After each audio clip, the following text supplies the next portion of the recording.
आज का टॉपिक है collision in one dimension. So collision है दो या दो से ज्यादा ऑब्जेक्ट के बीच में कॉलिजन हुआ। इसका क्या मतलब होता है? आमतौर पर हम ये समझते हैं कि उनके बीच में जो इंटरेक्शन हुआ था वो बहुत ही कम समय के लिए हुआ था। इंटरेक्शन समय जो है बहुत कम था, क्लोज टू जीरो था। सो यूजुअली दो या दो से ऑब्जेक्ट के बीच में जब कॉलिजन होता है, उनके बीच में जो इंटरेक्शन फोर्स होता है वो बहुत स्ट्रांग होता है। वे एक दूसरे पर जो इंपल्सिव अप्लाई करते हैं वो बहुत स्ट्रांग होता है। इसीलिए जो बाहरी फोर्सेस होते हैं, आमतौर पर ग्रेविटेशनल फोर्स और फ्रिक्शनल फोर्स होते हैं, उनका प्रेजेंस, उनका जो क्रिएट किया गया इंपल्स, उस स्मॉल टाइम के लिए हम नेग्लेक्ट कर सकते हैं। सो नेग्लेक्ट करने का वजह जो है यही है कि कॉलिजन के दौरान जो फोर्सेस एक्ट करता वो बहुत स्ट्रांग रहता है compare to these external forces, namely gravitational frictional. इसलिए उस स्मॉल टाइम के दौरान उनका जो उनके द्वारा जो इंपल्स हो सकता था उसको हम नेग्लेक्ट कर सकते हैं। इसका मतलब सभी कॉलिजन्स में फोर्सेस जो है, सिंस हम बाहरी फोर्सेस को नेग्लेक्ट कर दिए, जो फोर्सेस जो है आपस का इंटरेक्शन, दैट मीन्स पूरा को अगर हम सिस्टम ले तो आपस का इंटरेक्शन जो है इंटरनल फोर्सेस हो जाता है। तो मतलब मोमेंटम कंजर्व होगा। So momentum before collision, momentum जो है before collision equal to momentum during collision equal to momentum after collision. यहां पर हमने क्या किया? दो चीज लिया। एक तो कोलिजन का मतलब यही समझते हैं कि इंटरेक्शन का समय जो है बहुत कम है, और दूसरा इंटरेक्शन के दौरान जो फोर्सेस थे वो forces compare to those external forces, namely gravity और फ्रिक्शन, बहुत लार्ज है, ताकि उनका जो क्रिएट किया गया इंपल्स या फिर उनके द्वारा जो इंपल्स हो सकता था उसको हम नेग्लेक्ट कर सकते हैं। सो फोर्सेस ड्यूरिंग कोलिजन जो है आपस का इंटरेक्शन था। सो आपस का फोर्स मतलब इंटरनल फोर्सेस था, कोई एक्सटर्नल फोर्स नहीं है, वो इतना कम है तो उनका प्रेजेंस को हम छोड़ सकते हैं। तो अब खाली इंटरनल फोर्सेस है, मतलब मोमेंटम कंजर्व होगा। मोमेंटम कोलिजन से पहले जो था, मोमेंटम कोलिजन के दौरान भी वही होगा, और मोमेंटम आफ्टर कोलिजन भी यही होगा।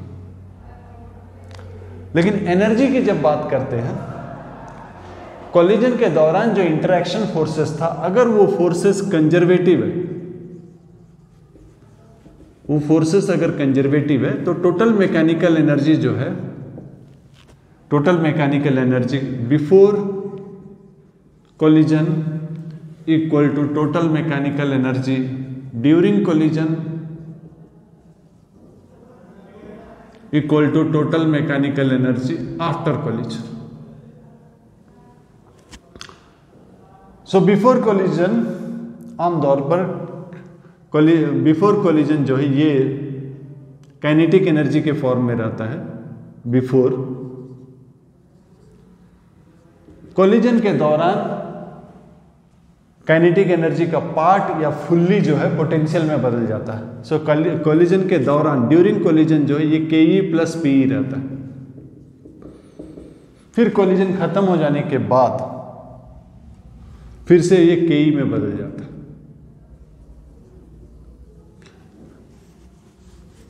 सो कोलिजन के दौरान जो इंटरेक्शन फोर्स है वो अगर कंजर्वेटिव रहा तो टोटल मैकेनिकल एनर्जी कांस्टेंट रहेगा। Total mechanical energy before, during and after. So before जो है काइनेटिक एनर्जी में रहता है, ड्यूरिंग जो है काइनेटिक एनर्जी पार्शियली पोटेंशियल या फुल्ली पोटेंशियल में बदल जाता है, बट सम कांस्टेंट रहता है, और आफ्टर जो है फिर से काइनेटिक में बदल जाता है। इस तरह का जो कोलिजन है जिसमें kinetic energy before collision, kinetic energy before collision equal to kinetic energy after collision, इस तरह का जो कोलिजन है इसको हम बोलते हैं इलास्टिक कोलिजन। आमतौर पर सब एटॉमिक पार्टिकल्स के बीच में कोलिजन होता है। मोस्ट ऑफ द कोलिजन्स जो है ऐसा नहीं होता है, फोर्सेस प्योरली कंजर्वेटिव नहीं होते।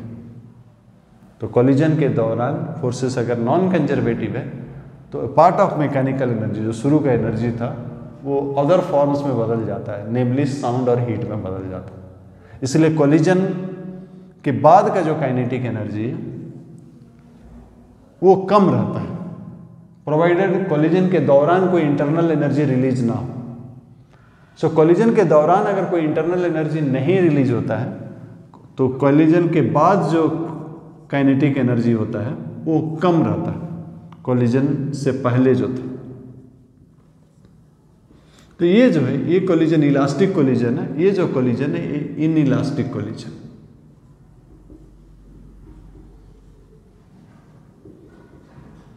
So most of the macroscopic objects के बीच में जो भी कोलिजन होता है वो आम तौर पर जो है इन इलास्टिक कोलिजन होता है।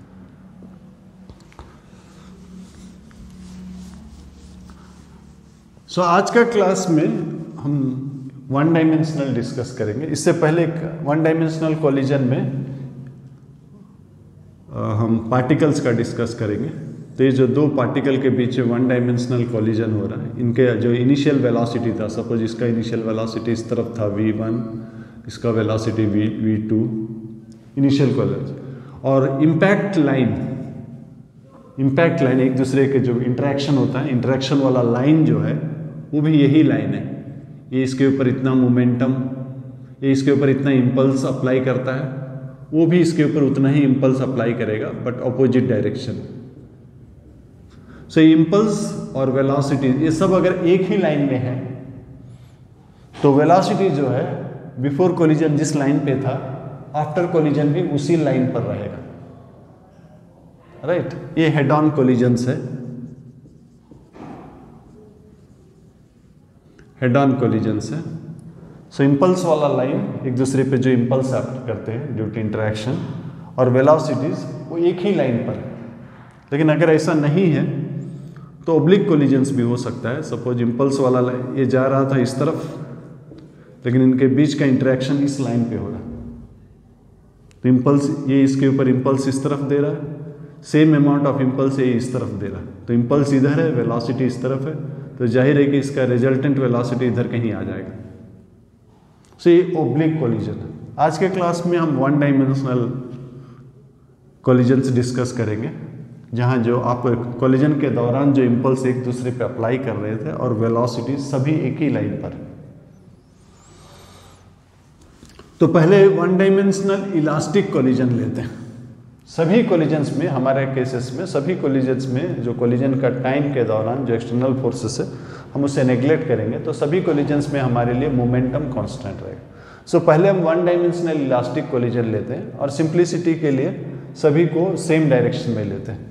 ये m1 है, इस तरफ जा रहा था u1, और ये m2 है, इस तरफ जा रहा था u2।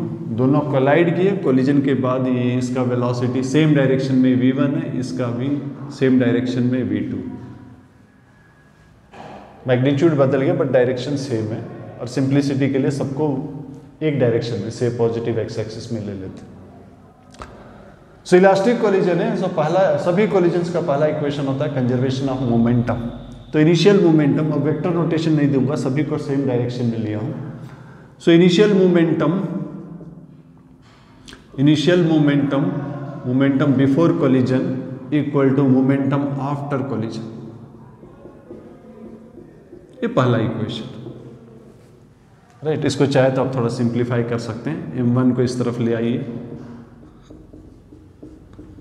m2 को उस तरफ ले जाइए।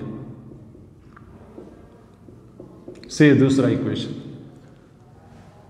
सो ये पहला इक्वेशन है conservation of momentum, elastic collision है। Kinetic energy before collision equal to kinetic energy after collision.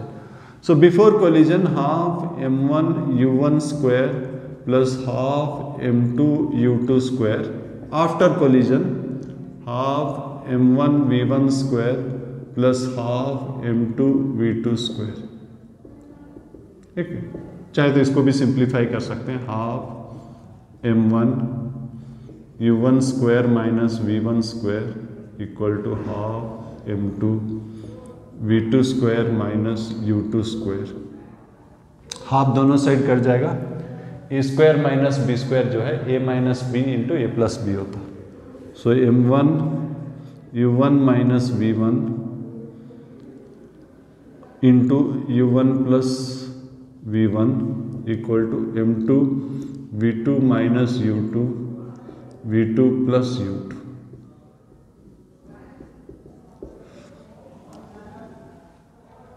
सो इसको अगर हम डिवाइड करें 4 divided by 2, 4 divided by 2, m1 cut जाएगा, u1 माइनस, सो आ जाएगा u1 plus v1 equal to v2 plus u2। या फिर आप एक साइड अगर ले जाते हैं तो v2 माइनस v1, ये उधर चला जाएगा, ये इधर आ जाएगा, equal to u1 minus u2, right. So इसको वर्ड्स में अगर लिखें, रिलेटिव वेलोसिटी ऑफ सेपरेशन और simply velocity of separation equal to relative velocity of approach.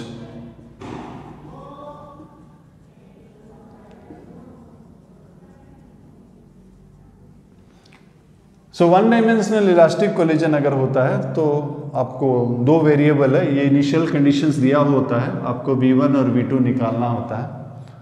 तो आप एक इक्वेशन तो कंजर्वेशन ऑफ मोमेंटम ले लीजिए और दूसरा इक्वेशन जो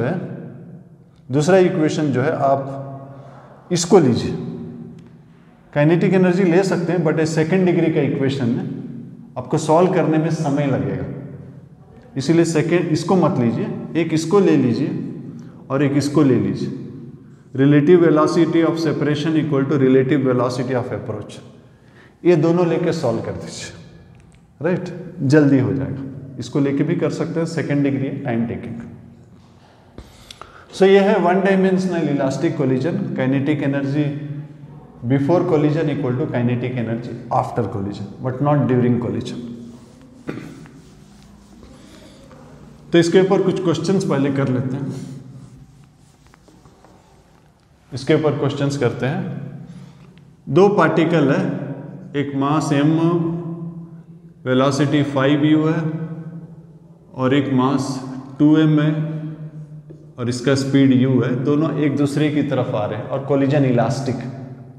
तो हमको बताना है कि आफ्टर कोलिजन उनका स्पीड क्या होगा या फिर वेलोसिटी क्या होगा, राइट। सो एक साइड को प्लस ले लेते हैं, वन डायमेंशनल है, राइट साइड को प्लस ले लेते हैं, लेफ्ट साइड को माइनस हो जाएगा, वेक्टर नोटेशन यूज नहीं करते हैं। सो m ये 5u, राइट साइड है पॉजिटिव, वो लेफ्ट साइड है 2mu, mv1 प्लस 2mv2। सो m दोनों साइड कट जाएगा, v1 plus 2v2 equal to ये 5u माइनस 2u 3u, ये पहला इक्वेशन। और जो दूसरा इक्वेशन ऑफ काइनेटिक एनर्जी नहीं लिखेंगे, velocity of separation, relative velocity of separation equal to relative velocity of approach, that is v2 minus v1 equal to u1 minus u2। ये vector form में था, इसीलिए जब हमने डिराइव किया था सबको सेम डायरेक्शन में लिया था, लेकिन अब यहाँ डायरेक्शन अपोजिट है इसलिए प्लस हो जाएगा। So v2 minus v1 equal to 5u minus minus u यानी कि प्लस u। सो ये दूसरा इक्वेशन है, v2 minus v1 equal to 5u plus u 6u। So दो इक्वेशन है, दो लीनियर इक्वेशन है, इसको हम सॉल्व करेंगे तो v1 और v2 निकल जाएगा, ठीक है। नेक्स्ट क्वेश्चन लेते हैं।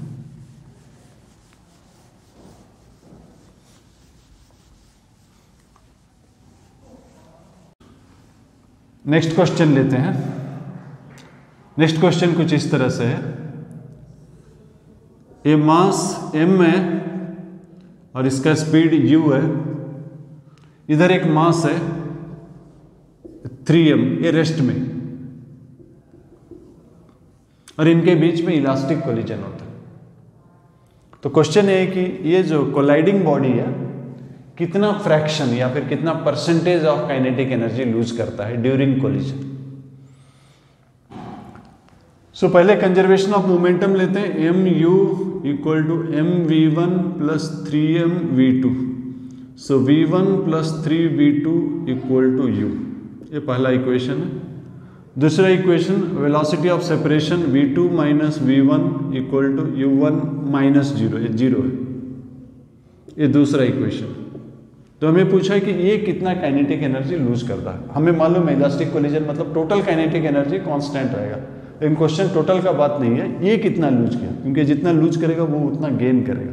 ये कितना फ्रैक्शन लूज किया या कितना परसेंटेज लूज किया। तो हमको v2 को हटाना है, सिर्फ इसको डिस्कस करना है।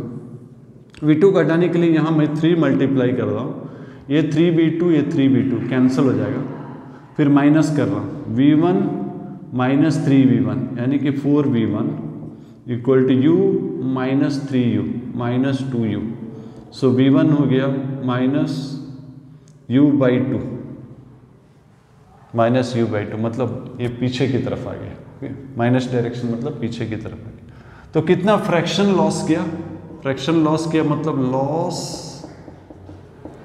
लॉस बाई ओरिजिनल, कितना फ्रैक्शन लॉस किया। सो हाफ m कट गया, u square minus u square by 4 by u square यानी कि 3/4 इतना फ्रैक्शन लॉस किया। कितना परसेंटेज लॉस किया, 3/4 इंटू 100 75%, राइट। सो 75% अपना काइनेटिक एनर्जी उसको दे दिया। नेक्स्ट क्वेश्चन लेते हैं।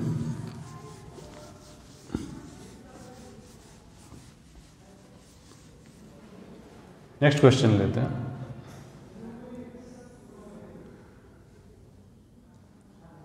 इस बार 3 ऑब्जेक्ट्स है। ये ऑब्जेक्ट है 3m, ये ऑब्जेक्ट है m, फिर से इधर 3m है और इसका स्पीड दिया गया u और सभी कोलिजन्स जो है परफेक्टली इलास्टिक है और ये जो सरफेस है स्मूथ है।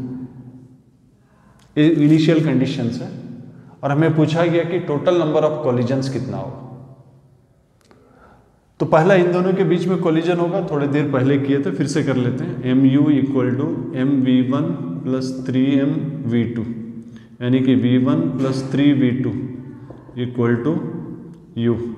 ये पहला इक्वेशन है। दूसरा इक्वेशन है v2 minus v1 equal to u1 minus u2 0 है। ये दूसरा इक्वेशन है। सॉल्व कर देते हैं, दोनों को सॉल्व करते हैं। पहले ऐड कर देते हैं 4v2 इक्वल टू, ऐड कर दिए 4v2 equal to 2u। So v2 हो गया u बाई 2 और v1 कितना हो जाएगा, डाल दीजिए। v2 हो गया u बाई 2, सो v1 हो जाएगा u बाई 2 डाल दीजिए। सो माइनस u बाई 2 मतलब कॉलिजन के बाद ये इस तरफ आने लगेगा, ये इस तरफ आने लगा u बाई 2 और वो आगे की तरफ जाने लगा u बाई 2 कॉलिजन के बाद। अब ये इधर आ रहा है, इसके साथ कोलाइड करेगा। अब इसके साथ कोलाइड होगा m u बाई 2 ये रेस्ट में है, mv1 3mv2, राइट। सो यहाँ से कितना आ गया v1 plus 3v2 equal to u by 2, पहला इक्वेशन है। दूसरा equation v2 minus v1, already v1 ले चुके हैं, इसको already v1 v2 symbols use कर चुके हैं, तो चेंज कर देते हैं, डैश कर देते हैं। So equal to initial velocity जो कि u बाई 2 है, राइट। तो इसका कोलिजन्स के बाद कितना वेलोसिटी होगा देख लेते हैं।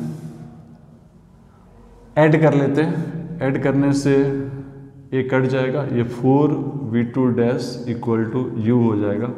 सो v2 डैश हो जाएगा u बाई 2, u बाई 4 हो जाएगा, u बाई 4 हो जाएगा। और ये कितना हो जाएगा, ये हो जाएगा v1 डैश हो जाएगा u बाई 4, ये u बाई 2, ये हो जाएगा माइनस u बाई 4। तो इसके बाद, इसके कोलिजन के बाद इधर आ रहा था u बाई 2, कोलिजन के बाद ये फिर से घूम जाता है u बाई 4 में और ये आगे की ओर जाने लगता u/4। अब ये इधर जाने लगा u/4 में और वो जा रहा है u/2 में, मतलब ये उसको फिर से कैचअप नहीं कर पाएगा, उसका स्पीड ज़्यादा है और कोलिजन उनके बीच में नहीं होगा। सो वो u/2 में जाने लगा, ये u/4 में जाने लगा और ये दूसरी तरफ u/4 में जाने लगा। सो टोटल कितना कोलिजन्स हुआ? पहले एक कोलिजन हुआ, दूसरा एक कोलिजन, सिर्फ 2 कोलिजन्स। ठीक है, नेक्स्ट क्वेश्चन लेते हैं।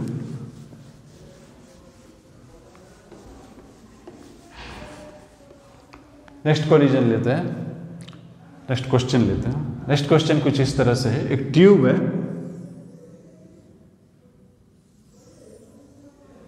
एक ट्यूब है, ट्यूब में 2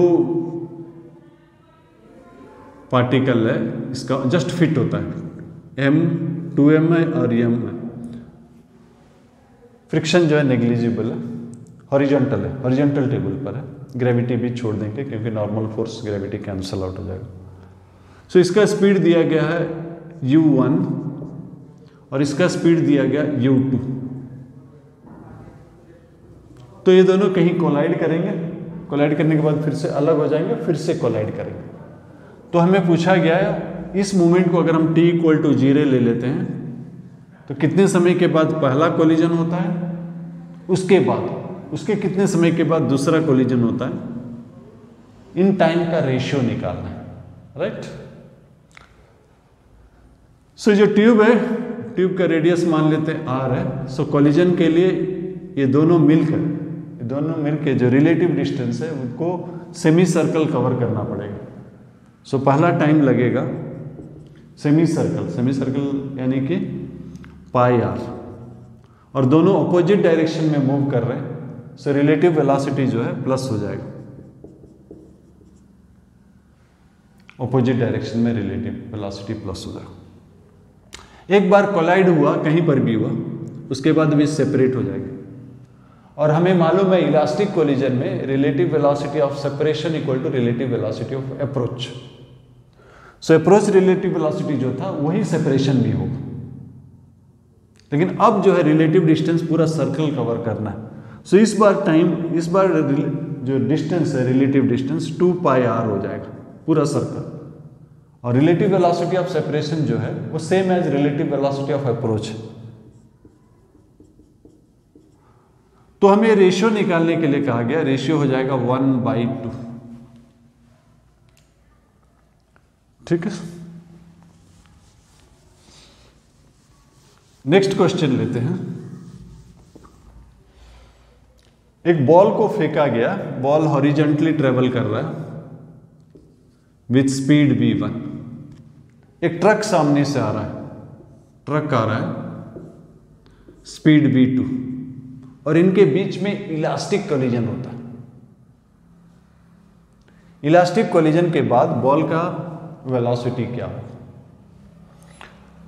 तो यहां पर मास देखिए, कंपेयर टू बॉल ट्रक का मास बहुत ज्यादा इनफाइनाइट है, तो उसका जो चेंज इन वेलोसिटी होगा that is too small to be noticed, इतना कम रहेगा कि उसको नोटिस नहीं कर सकते। तो इसलिए कंजर्वेशन ऑफ मोमेंटम का इक्वेशन में छोटा सा चेंज को अगर हम 100% चाहते हैं तो उसी तरह करना चाहिए जैसा पहले किए थे, मास वगैरह लेके। लेकिन 100% यहाँ करने का कोई मतलब नहीं है, क्योंकि उसका जो चेंज है that is too small to be notice, negligible. तो इसीलिए हम सीधा सेकंड इक्वेशन लेते हैं, पहला इक्वेशन नहीं लेते। सो सेकंड इक्वेशन क्या है, वेक्टर फॉर्म में अगर लिखूं v2 minus v1 equal to u1 minus u2 a, right. एक साइड को पॉजिटिव ले लेते हैं, इस साइड को पॉजिटिव ले लेते हैं। और ट्रक इनफाइनाइट बॉडी है, उसका वेलोसिटी बिफोर कोलिजन और आफ्टर कोलिजन ये दोनों सेम रहेगा, v2 और u2 दोनों सेम रहेगा, दोनों ही लेफ्ट साइड है, यानी कि दोनों नेगेटिव है, वैल्यू है v2। सो ये भी नेगेटिव है और ये भी नेगेटिव है। इसका इनिशियल वेलोसिटी राइट साइड है, पॉजिटिव है, और इसका फाइनल वेलोसिटी नहीं मालूम। जो नहीं मालूम उसको हम ऐसे ही छोड़ देते हैं, ये हमको निकालना है, राइट। सो ये हो जाएगा माइनस v1 इक्वल टू, ये दोनों ऐड हो जाएगा, v1 प्लस 2v2, यानी कि ये हो जाएगा माइनस v1 प्लस 2v2। सो कोलिजन के बाद बॉल जो है वापस आएगा, नेगेटिव है, वापस आएगा इस स्पीड में। कितना स्पीड? अपना speed plus twice the speed of truck, इनका सम हो जाएगा, इस स्पीड में वो वापस आएगा।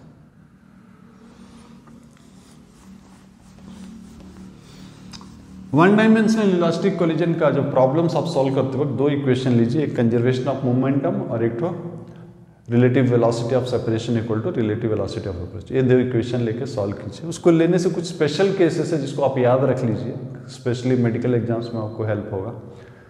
3 स्पेशल केसेस याद रख लीजिए। पहला केसेस है अगर मासेस सेम है, मैं इलास्टिक कोलिजन का बात कर रहा हूँ, वो भी 1 dimensional elastic in 1D, 1 dimension का बात कर रहा हूँ। तो 3 स्पेशल केसेस याद रख लीजिए। एक, अगर मासेस सेम है, 1 डायमेंशनली इलास्टिक कोलिजन होता है तो वेलोसिटीज एक्सचेंज हो जाएगा, यानी कि 1 का velocity after collision is same as 2 का वेलोसिटी बिफोर कोलिजन।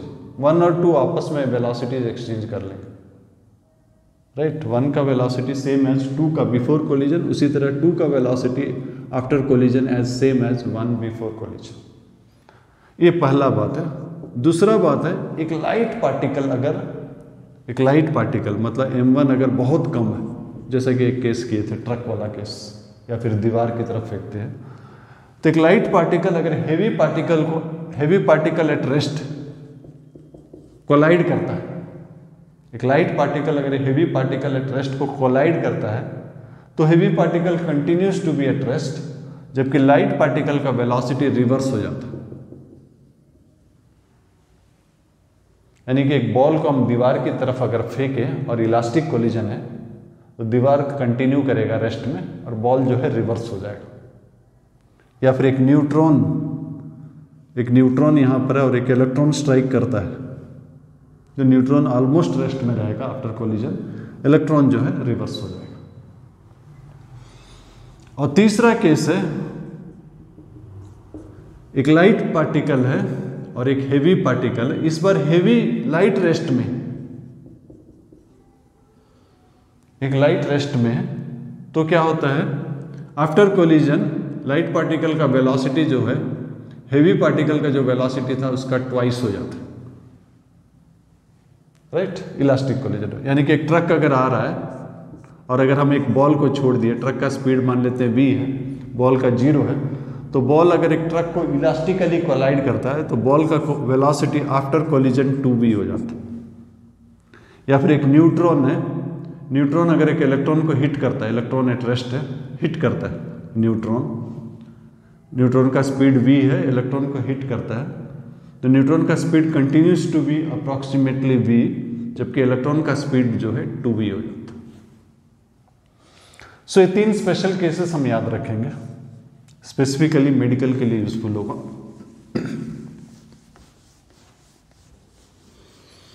तो यह था elastic collision, kinetic energy before collision equal to kinetic energy after collision, but not during collision.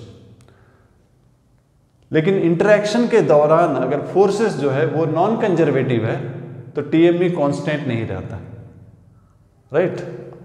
Final kinetic energy कम हो जाता है, प्रोवाइडेड कोलिजन के दौरान कोई इंटरनल एनर्जी रिलीज ना हो, कोई एक्सप्लोजन वगैरह ना हो, तो फाइनल काइनेटिक एनर्जी हमेशा कम रहता है।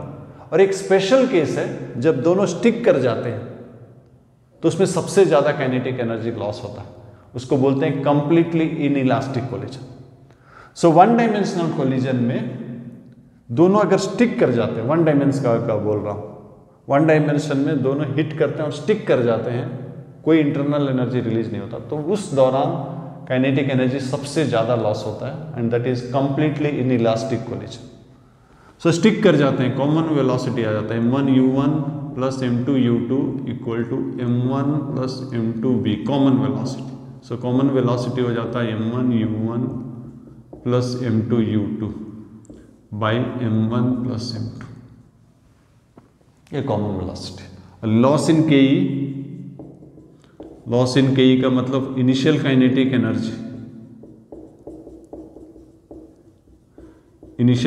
Energy, minus final kinetic energy, ये कॉमन वेलोसिटी, ये लॉस है। Loss in kinetic energy.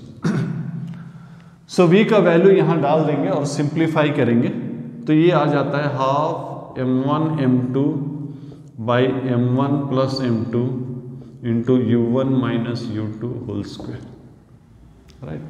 ये लॉस है, loss in kinetic energy. Example है, मान लेते हैं कि ये 4m में विथ स्पीड u जा रहा है और ये आपका 2m है विथ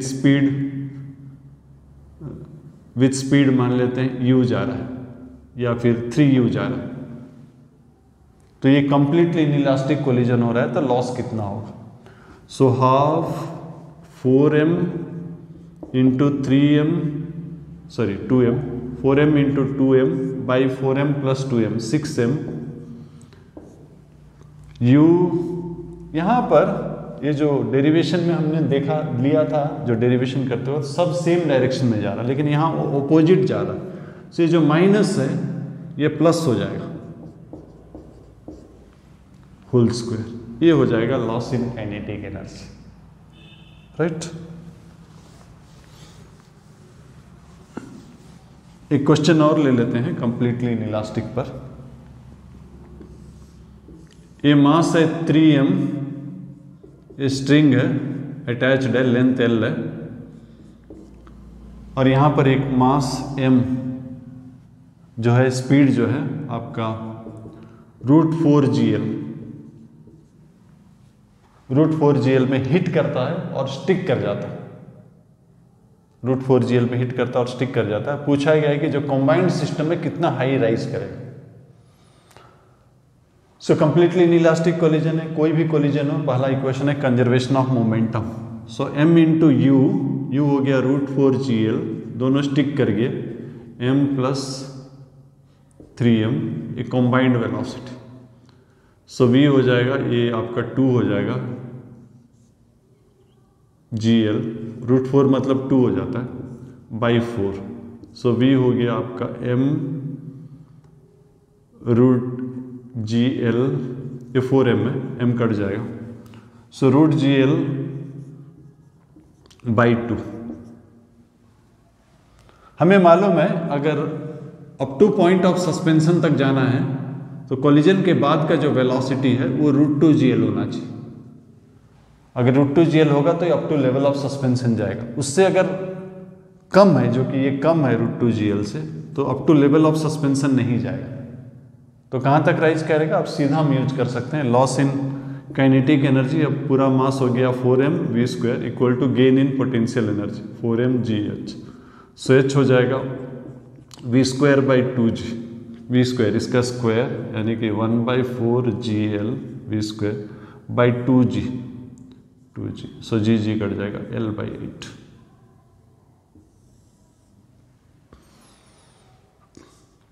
ओके,